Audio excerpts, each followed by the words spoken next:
క్రీడల్లో రాణించే వారికి ఉజ్వల భవిష్యత్తు ఉంటుందని ఎమ్మెల్యే పల్లా శ్రీనివాస్ అన్నారు. ఉమ్మడి విశాఖ జిల్లా స్కూల్ గేమ్స్ ఫెడరేషన్ ఆధ్వర్యంలో గాజువాక హైస్కూల్ మైదానంలో అండర్-14 బాలికల కబడ్డీ జిల్లా టీం సెలక్షన్స్ ప్రక్రియలో ఎమ్మెల్యే పాల్గొన్నారు. విద్యార్థులు చదువులతో పాటు క్రీడల్లో కూడా రాణించాలని ఎమ్మెల్యే అన్నారు. క్రీడల వల్ల శారీరక, మానసిక ఉల్లాసం కలుగుతుందన్నారు.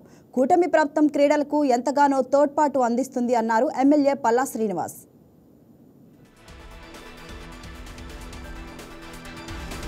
గాజువాక జిల్లా పరిషత్ హై స్కూల్లో ఉమ్మడి జిల్లా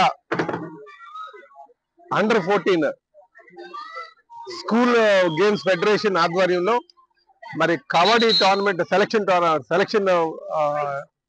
ప్రోగ్రామ్ ఇక్కడ అవుతుందండి. ట్రయల్స్ అవుతున్నాయి. ఈ అండర్-14 లో ఎవరైతే సెలెక్ట్ అవుతారో వారు రాష్ట్ర స్థాయి అంటే టోర్నమెంట్ లో పాల్గొనడానికి, అంటే స్టేట్ టీమ్ లో పాల్గొనడానికి ఆస్కారం ఉంటుంది.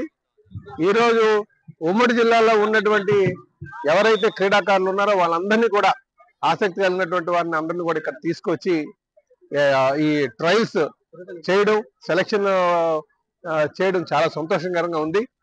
మరి దీంట్లో మరి ఎంఈఓస్ ఇద్దరు కూడా పాల్గొన్నారు, ప్రిన్సిపల్ గారు, అలాగే ఈ టోర్నమెంట్ కండక్ట్ చేస్తున్నటువంటి వారందరూ ఉన్నారు.